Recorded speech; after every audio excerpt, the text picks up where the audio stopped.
Well, we have our first major leaks for the May 1st, 2026 LEGO Star Wars Wave, and in this video I'm going to be going over all of the details that we know of these three sets based on The Mandalorian. There's a whole lot to get into, so let's just dive right on in. Alright, so I'm just going to tackle these in order of their set numbers, starting off with the 75444 AT-RT attack, 297 pieces, 3 minifigs, and is rumored to cost $45. That feels certainly steep for what we are getting out of the set, so we'll have to see if that's the actual price that it is going to be, but let's focus on the cooler aspects of the set for now. We have a new Grogu minifig, and I personally really like this new version quite a lot. I think they captured his robes so well with this new mold. It looks fantastic, and I think a bit of the trade-off is that he's going to be a little bit too tall, perhaps, but for me, I think it's a worthy trade-off. I never really loved the previous version of Grogu's minifig, so this one I think is so fantastic, and personally, I just am here for it. I think it's great. So that's really exciting to me at least, and it's just weird that we didn't get this new version to start off 2026, but I guess LEGO was just saving it for the May 1st wave, for the Mandalorian kind of to tie it in with the movie maybe? I don't know. It's kind of weird, though, that we didn't start the year off with it with the new box art branding. But anyways, this new version of Grogu, I personally really do like. We, of course, get the Mandalorian as you would expect, with great arm printing. All of the details look awesome. Nothing too crazily exciting going on there. But then the Imperial Remnant AT-RT driver looks so unbelievably cool. That helmet mold is just stellar. I think that's such a cool looking minifig as well. And who knows, maybe we'll get more Imperial Remnant troopers to go with other sets. Maybe a battle pack eventually could be something we could look forward to. But for me, that's just a really cool trooper, and I can't wait to see what they look like in the movie. As for the AT-RT, I personally think it looks cool. It's different. It's not the same kind of Clone Wars styling that we get with AT-RTs. This one's done in the Imperial aesthetic, which to me looks really cool. It's obviously hard to judge it based on accuracy of the source material. We're going to have to wait to see the movie and what that looks like to really see how well LEGO did with this one's design. My biggest thing with AT-RTs is that I know the community, a lot of them want it to be more minifig scale and a smaller build, but then I feel like a lot of people would also complain that the build is so small. For me, I just would like to see consistency between AT-RT's designs for a few years so that when you get a bunch of them from different sets, different eras, they all look great next to each other. They all scale well together. For me, that's kind of the biggest thing. I feel like LEGO kind of changes them quite frequently, makes them a little bit bigger, makes them a little bit smaller, and then it makes for them just not going well together, if that makes sense. Now for this one, I just tried to even look at the foot design for this AT-RT, and it looks extremely similar in size and design to the 327th battle packs at least, so I'm hoping that there is, some good scaling between those AT-RTs, at least kind of the two most recent ones, but we'll have to wait to see the source material too to see if this is even a little bit of a bulkier AT-RT design from the movie. Who knows? But to me, at this point, I think it looks really cool. The one thing that's just disappointing is that you can even see with that sticker on the side shielding for the Imperial logo, you just even see in this image how bad the color matching is. So those stickers, I mean, that to me looks terrible. So unfortunately, I think that's just kind of to be expected, but the sticker there just looks really bad. Going to be a few stickers on this one, it looks like, and the color matching, it seems like LEGO for 2026 certainly hasn't fixed it or made it any better. And then lastly, we have this Hoth style of turret build. That's what I just associate it with, at least certainly. So that's just going to be kind of a cool Imperial build to go against the Mandalorian and Grogu on their AT-RT. Yes, it has two giant stud shooters on the top of it. This is a playscale set. What else could we really expect? It doesn't look the best, but LEGO had to incorporate some sort of functionality to the turret build, and this is kind of, it makes sense. It's right above where the laser cannon barrels are. So yeah, it's just something that it doesn't look great, but at the same time, you can't really expect anything different, I think, from sets like this. It is a playset, right? So they're going to include something like that, but the overall design of that turret, I think, looks really cool. It looks like a little bit of storage for the blasters for the Imperial Remnant Trooper there, some stickers on the outside, and then it has these ball joints too on the side of it, so I wonder if there is going to be another set that this is compatible with in the future that you can join it up to or something like that. Why else would there be ball joints on the side of the turret? I don't know. So to me, maybe it's a little like teaser that there's something else that's going to pair with that turret that you can combine eventually, which I think would be really cool. But this AT-RT attack set, I think looks at this point really great. I'm excited for these figs, especially the new Grogu and the AT-RT driver. That is going to be really great, but certainly I'm hoping the price point isn't quite $45, but that's what it's rumored to be, and you know, probably will be, unfortunately.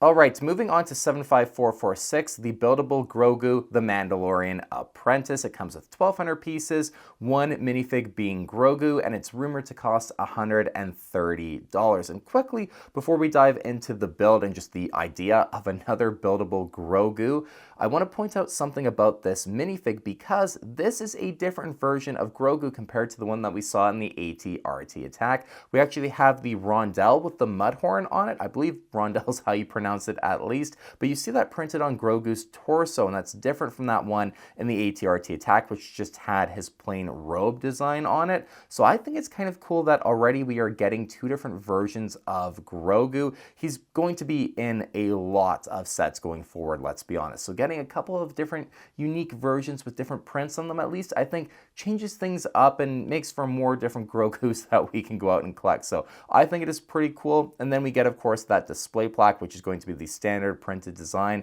that we've come to expect now with buildable characters, UCS style of sets. So I think that is all going to look pretty good. Now, as for the build itself, I actually don't think it's that bad personally. Maybe that's a bit of a hot take, but out of the now 3 Buildable Grogu sets that we will have had from LEGO, I personally think that this one is probably going to be my favorite. So at least that's a positive out of it. Did we need another Buildable Grogu? Probably not. But I'm certainly not surprised that LEGO is releasing another version of him in this form, at least to go along with the upcoming movie. I think it's just something we really could have expected, and for me at least, the fact that I think I'm going to like this one the best, it makes it a little bit better in my eyes. As for just the way the head and the face and everything like that looks, this is going to just be something that I really need to see in person, but it kind of just looks like a bit of a refined version of the previous one that we had, hopefully.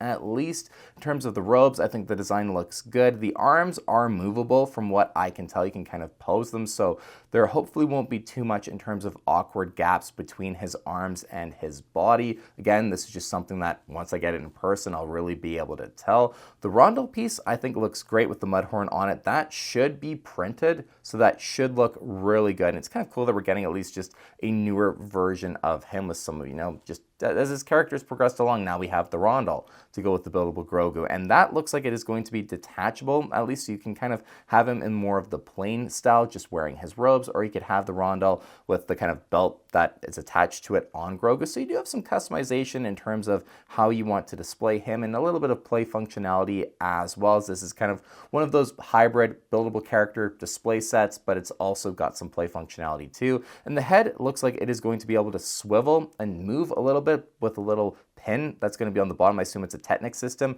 where you just have a piece that you move back and forth on the bottom of the back of his robes. That'll then move the head. So lots of functionality looks like they've added into this Grogu. And I mean, it's not super exciting, but at the same time, I mean, I think this is probably going to be the one that I have displayed now, because I have the Grogu with hover pram right now displayed up above me. I've never been the biggest fan of that set. I think I liked it more when I first made the review of it, and then I've kind of just like, I'm not really the biggest fan of how that one looks. So at least this one will be the one that I think I'm going to end up displaying, and I think the best out of the 3, but I'll make a review and maybe I'll do a comparison on all 3. If you guys want to see that, let me know in the comments down below. And lastly, we have the set that I think is going to be pretty polarizing and a lot of people will be debating their opinions on, the 75447, the Razor Crest, 930 pieces, 5 minifigs, and it's rumored to cost $150. Now, just running through the minifigs real quickly here, we have Grogu, and this version is going to be the same one that we saw in the buildable character version with the Rondell printed on him. So at least the one that's more unique and kind of, the one different one at this point is going to be in the cheaper AT-RT attack set. So that I think is maybe a little bit of a positive thing there. You have kind of options to get the one with the Rondell in 2 different sets at this point at least, but I expect they'll be in a lot of sets going forward in the future. But hey, we got the same one as the buildable character version within the Razor Crest. And then we have Zeb, and I think Zeb looks so awesome. He has both dual molded legs and is the first LEGO Star Wars minifig, I believe I'm correct in saying, to get dual molded arms, and that is kind of a big deal, and I think it really elevates his design, and it just kind of really helps to capture his flight suit outfit with the blues there. Instead of just getting a little print on the arm, you actually have the blue that goes all the way around. So Zeb, I think, is going to be a stellar minifig, and another maybe early contender for minifig of the year, I think. And just seeing Zeb again, hopefully a lot more in the movie. I mean, we're getting him in a set like this, so I think we're going to get him more in the movie. I think it's going to be a great character to actually explore a little bit more in live action. His design, I think, is really awesome. Yeah, Lego did a great job. Dual molded legs, dual molded arms. I'm here for that. Lego, give us more of those things with Lego Star Wars characters. I think we really need that to make these minifigs as good as they possibly can be. We have the Mandalorian again, looks great. We have a Stormtrooper with the new pauldron piece, this time in all black, which I think that looks awesome. Even though I'm not a fan of the current Stormtrooper helmet design, that all black pauldron piece is really cool, and it's just exciting to get more variations of it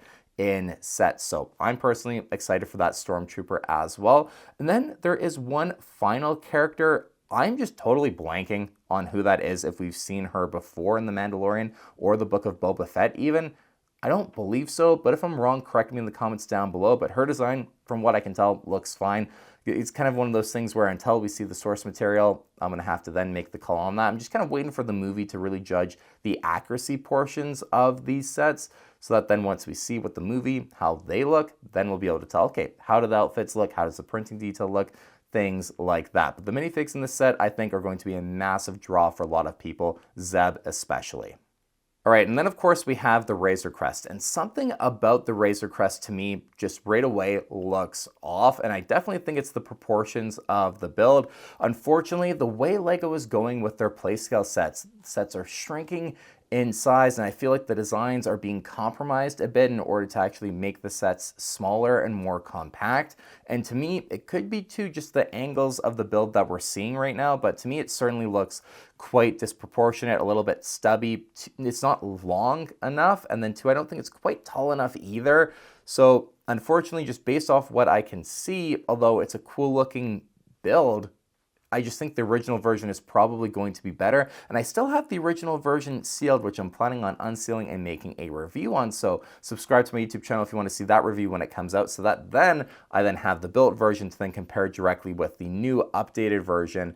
But for me, it's just something with this Razor Crest. I think it just looks weird. The proportions of it, I just don't think totally work. The one other thing about this Razor Crest, of course, because it's got the updated color scheme now that we're going to see from the movie, it looks like there are going to be a lot of stickers providing that new yellow striping detail to it along the sides, up by the cockpit, and then on the front too. I hope the color matching is done decently so that it looks good, but this is going to be something, again, once I get it in hand, we'll really tell how that looks. But unfortunately, it looks like this set is going to have a lot of stickers. The windshield piece and the overall kind of cockpit shaping and design looks to be extremely similar to that first Razor Crest that we had. The windshield, I think, is identical, just with the updated color scheme printed on it this time instead of it being the regular style. And then just the shaping, the way it all comes together, looks like it's going to be very similar, not exactly the same from what I can tell, but you know, they're taking that kind of same design language and just updating it a little bit. But to me, the interior is pretty small for a playscale set even of the Razor Crest. I feel like a bigger build would allow for a bigger interior. That would be better. To me, the interior doesn't look that great, and just the build itself, just, you know, the kind of shrinkflation that we're getting with Lego Star Wars, unfortunately. So I think for me, this one, I mean, I expected it to be maybe a little bit smaller, and, you know, unfortunately the build not quite as good, and it's just sad that I don't know what the Lego Star Wars team is thinking when they're making sets like this. Like, a playscale Razor Crest should be large, it should be great, it shouldn't be smaller and more compact than the one that we saw a couple of years ago, especially for the Mandalorian and Grogu. Like, that's, you know, really the biggest thing with Star Wars right now. I feel like these sets should be absolute bangers, and I don't know what restrictions they have or what the reasons why they have to make these sets so kind of smaller and more compact. You know, like the V19 Torrent, at least that one was more refined last year that we saw, and like it was actually, like, you know, it wasn't that bad of a build actually, but you had the oversized massive one that was so cool before, you know, just things like that they just seem to kind of make sets smaller and smaller, like the Slave ones that we've seen recently. Very small builds as well. I don't know. to me, it's kind of unfortunate that the Razor Crest is suffering from the same fate. And I hope one day LEGO actually makes play skill sets large and, you know, a bit more cooler designed than what they're doing now. That's, you know, that's my opinion at least. You guys can leave your thoughts on the shrinkflation with LEGO Star Wars in the comments down below. And last thing with the Razor Crest, the price point of $150. Again, that is rumored. One thing to keep in mind though, with the original version, it retailed for $140, but adjusted for inflation, that's $175. So this Razor Crest is actually cheaper than the previous version. I think it should be just based on what I am seeing. So that at least kind of does track in my opinion, but the prices honestly for all of these sets, I didn't really touch on it with the Buildable Grogu either, but they're rumored right now and I'm kind of just waiting to see what actually comes out from LEGO in terms of official pricing before I get, you know, too into the weeds on the pricing details and my thoughts on that in this video. This is more just talking about these sets and what we can see and how good I think they're going to be, price point aside. So there you guys have it. Let me know what you think of these sets in the comments down below. And if you'd like to see me make more LEGO Star Wars rumors, news kind of style of videos like this, also feel free to let me know down in the comments. It helps dictate what content I'm actually making on the channel. And if you do want to support the LEGO Star Wars videos that I make, leaving a like on the video always helps. And considering subscribing if you have not already is greatly appreciated. As always, my name is Justin, and I'll see you guys on the next LEGO Star Wars video on Obi-Wan Studios.